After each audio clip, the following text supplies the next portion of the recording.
जी हमारी बिटिया की ग्रेजुएशन तो हो गई है, बैंक एग्जाम की तैयारी में लगी है। एक बार एग्जाम दे चुकी है, लिखित परीक्षा तो क्लियर कर ली थी, पर इंटरव्यू राउंड क्लियर ना कर सकी। अब फिर से दोगुनी तैयारी के साथ एग्जाम देगी। प्राची के पिता आलोक जी लड़के वालों से बोले, अगर आप लोगों की सहमति हो तो अभी बच्चों की सगाई कर देते हैं। प्राची के एग्जाम के बाद शादी का मुहूर्त निकाल लेंगे। प्राची की माँ वंदना जी बोली, नहीं नहीं, हम ज्यादा इंतजार नहीं कर सकते। शादी तो 2 महीने के अंदर ही करनी होगी। सचिन की दादी की तबीयत बहुत खराब है, उनकी अंतिम इच्छा तो बस पोते की बहू देखने की है। हमारे यहाँ कोई बंधन नहीं है। प्राची बिटिया शादी के बाद भी बैंक का एग्जाम दे सकती है, हमें कोई ऐतराज नहीं है। हम बहू बेटी में फर्क नहीं करते। सचिन की माँ शीला जी बोली, ठीक है, हम आपस में बात करके कल सुबह आपको जवाब देते हैं। प्राची के पिता लड़के वालों से बोले, आज प्राची को लड़के वाले देखने आए थे। अच्छा घर परिवार, अच्छे लोग थे, किसी बात की कोई कमी नजर नहीं आ रही थी। सचिन और प्राची ने पहली मुलाकात में ही एक दूसरे को पसंद भी कर लिया था।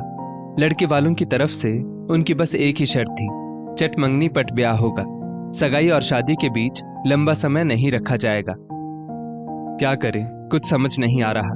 लड़का और परिवार हर लिहाज से अच्छा है, आर्थिक स्थिति भी मजबूत है, पर यह भी बात है कि शादी के बाद परीक्षा देना आसान बात नहीं है। यहाँ तो परीक्षा के वक्त नाश्ता खाना सब समय से हाथ में पकड़ाया जाता है। ससुराल में एक पत्नी एक बहू की जिम्मेदारी भी तो निभानी होगी।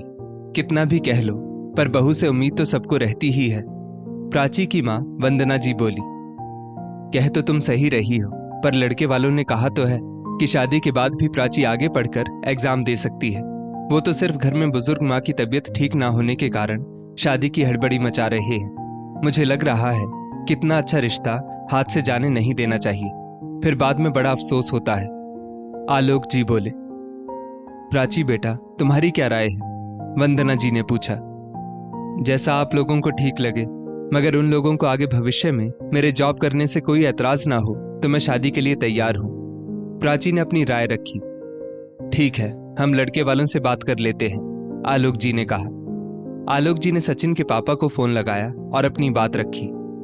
अगर आप लोगों को प्राची की नौकरी करने से कोई ऐतराज ना हो तो हमें यह रिश्ता मंजूर है, आलोक जी ने कहा। लड़के वालों ने सोचा, अभी तो दिल्ली दूर है, अभी तो लड़की ने एग्जाम दिया नहीं है, नौकरी करने की बात तो फिर दूर की है। लड़के वाले भी अपने समाज की इतनी सुंदर, सुशील, संस्कारी व अच्छे खानदान की पढ़ी लिखी लड़की को खोना नहीं चाहते थे। इसलिए उन्होंने प्राची की बात मानते हुए शादी के लिए हाँ कह दी। जल्द ही सचिन और प्राची की सगाई हो गई। सगाई के मात्र 2 महीने बाद ही शादी का मुहूर्त निकल गया। 2 महीने शादी की तैयारी में पंख लगाकर उड़ गए। प्राची शादी के बाद ससुराल की दहलीज पर कदम रखती है। शादी के बाद कुछ समय तो घूमने फिरने में निकल गया। शादी में ली गई छुट्टियों के बाद सचिन ने भी नौकरी पर जाना शुरू कर दिया। सचिन ने MBA की थी, वो एक मल्टीनेशनल कंपनी में जॉब करता था। प्राची बहुत काबिल थी, वो अपने पांव पर खड़ा होना चाहती थी। वो ससुराल में घर के काम के साथ साथ अपनी पढ़ाई के लिए भी वक्त निकाल लिया करती थी। उसकी पढ़ाई से किसी को कोई परेशानी नहीं होती थी, पर ससुराल में किसी को भी अंदाजा नहीं था कि बैंक की बड़ी पोस्ट के लिए आदर्श सुसंस्कारी बहू प्राची का चयन भी हो सकता है। वो दिन भी आ गया जब प्राची को अपनी मेहनत का सबूत देना था, यानी एग्जाम का दिन आ गया। कैसा गया पेपर? पति सचिन ने प्राची से पूछा।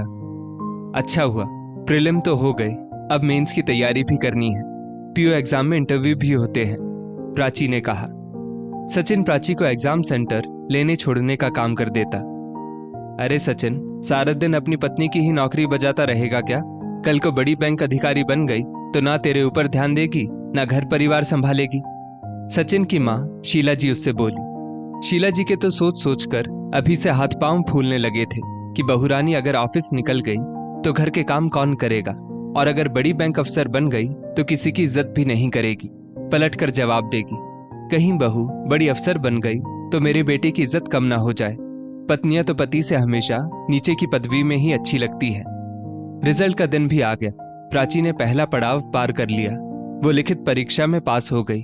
उसका मनोबल बढ़ गया, लेकिन ससुराल वाले उसकी कामयाबी से ज्यादा खुश नहीं थे, सिवाय उसकी दादी सास कलावती जी के।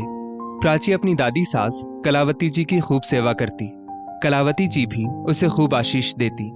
कलावती जी को जो आदर सम्मान अपनी बहू से मिलना चाहिए था वो उनकी पोता बहू से उन्हें मिल रहा था। कलावती जी प्राची की सफलता के लिए भगवान से दुआएं मांगती। प्राची के आने से कलावती जी खुश रहने लगी थी। उनकी तबीयत में अब सुधार होने लगा। प्राची की सास प्राची की सफलता से डरने लगी। इस पर सचिन बोला, अरे माँ, बैंक की बड़ी पोस्ट पाना इतना आसान नहीं है।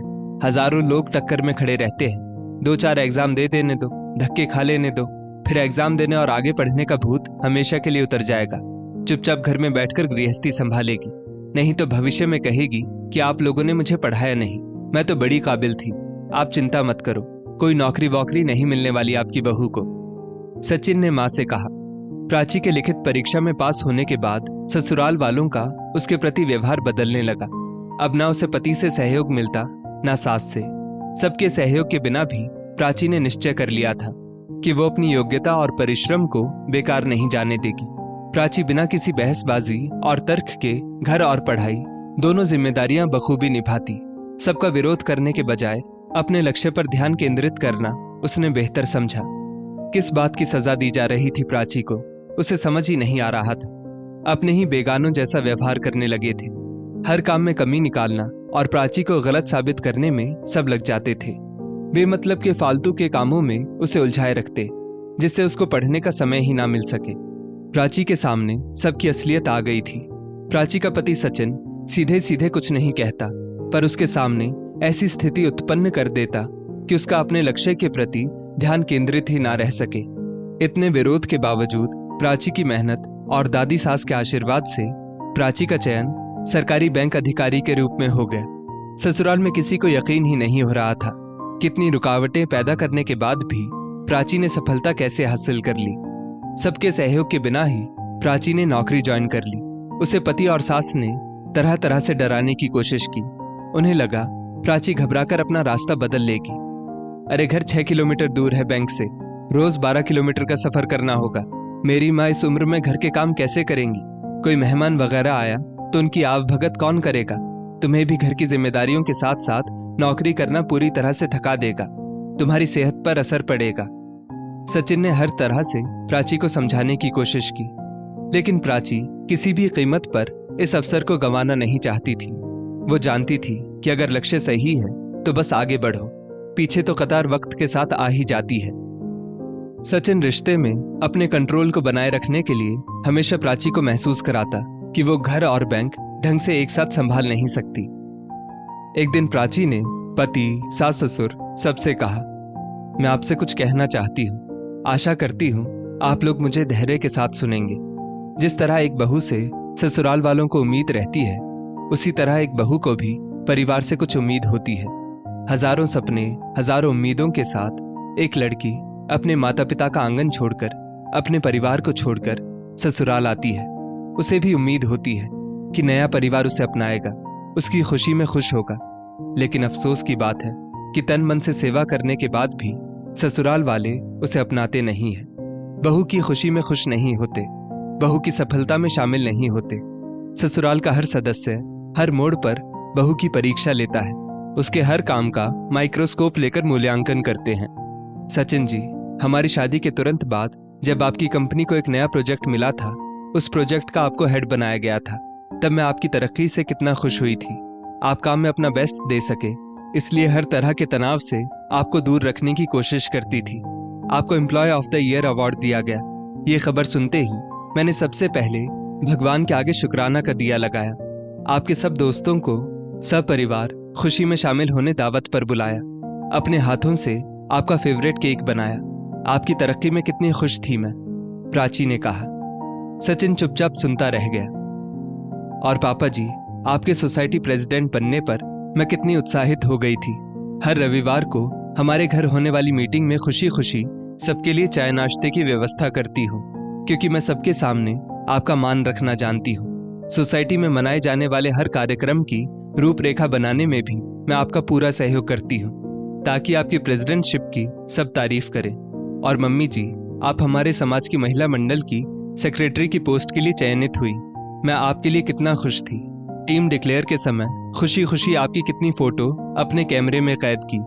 मैंने धन्यवाद स्पीच तैयार करने में आपकी मदद भी की थी। मैंने आपको हमेशा प्रोत्साहित किया ना कि आपके सामने रुकावट पैदा की। आप लोग मेरी सफलता से परेशान क्यों हैं? मेरी खुशी में खुश क्यों नहीं हैं? मैं नौकरी के चक्कर में अपनी घरेलू जिम्मेदारियों से मुंह नहीं मोड़ना चाहती। मैं घर और नौकरी दोनों पर ध्यान देना चाहती हूँ। बस मुझे आप लोगों का थोड़ा सहयोग चाहिए। मैं भी आपके परिवार का हिस्सा हूँ, तो अपने परिवार से सहयोग की मांग रखना गलत है क्या? मेरा परिवार अभी भी मेरी प्राथमिकता है, पर मुझे अपनी पहचान बनाने का मौका मिला है, तो मैं इस अवसर को गंवाना भी नहीं चाहती। मुझे मेरे परिवार के साथ साथ अपनी शिक्षा का उपयोग करने का अवसर मिल जाए तो मैं संतुष्ट जीवन जी सकती हूँ। ऐसा अवसर बहुत कम लोगों को मिलता है। ये सब आप लोगों के सहयोग के बिना संभव नहीं है। ससुराल वालों से सहयोग ना मिलने के कारण ही कई काबिल औरतों को अपने करियर या शादी में से किसी एक को चुनना पड़ता है, जिससे वे किसी भी परिस्थिति में खुश नहीं रह सकती। सचिन जी, अगर पत्नी भी नौकरी करती है, समान रूप से जिम्मेदारी निभाती है, तो खर्चे वहन करने के साथ साथ बचत भी की जा सकती है। बहू भी परिवार का हिस्सा होती है, उसकी खुशी का ध्यान रखना भी ससुराल वालों का फर्ज होना चाहिए। प्राची ने कहा। हाँ प्राची, तुम बिल्कुल सही कह रही हो। जब एक पत्नी अपने पति की छोटी से छोटी कामयाबी पर खुश हो सकती है, तो एक पति पत्नी का सपोर्ट सिस्टम क्यों नहीं बन सकता? जीवन साथी का मतलब ही है जीवन के हर मोड़ पर साथ देना, सहयोग करना, खुशी हो या गम, एक दूसरे के साथ खड़े रहना। अब मैं तुम्हारे सपनों की राह में रुकावट नहीं बनूंगा। सचिन ने कहा। हाँ बहू, तुमने सही कहा। हम एक परिवार हैं। सास ससुराल में बहू की माँ होती है। जिस तरह एक माँ अपने बेटे की कामयाबी में खुश होती है, उसी तरह उसे बहू की कामयाबी में भी खुश होना चाहिए। अब प्राची के ससुराल में सब रुकावट बनने की बजाय प्राची का यथासंभव सहयोग करने लगे, क्योंकि सब समझ चुके थे कि बहू भी परिवार का महत्वपूर्ण सदस्य है। जिस तरह बहू ससुराल के प्रत्येक सदस्य की तरक्की में अपना पूरा योगदान देती है, उनकी खुशियों में खुश होती है, उसी तरह ससुराल वालों को भी बहू का सहयोग करना चाहिए। दोस्तों, शादी के वक्त ससुराल वालों को लड़की वालों से किसी भी प्रकार का झूठ नहीं बोलना चाहिए।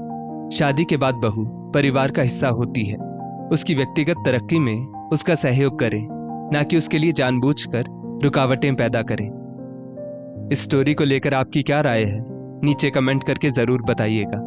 और ऐसी ही और भी बेहतरीन वीडियोस के लिए हमारा पेज जरूर फॉलो करें।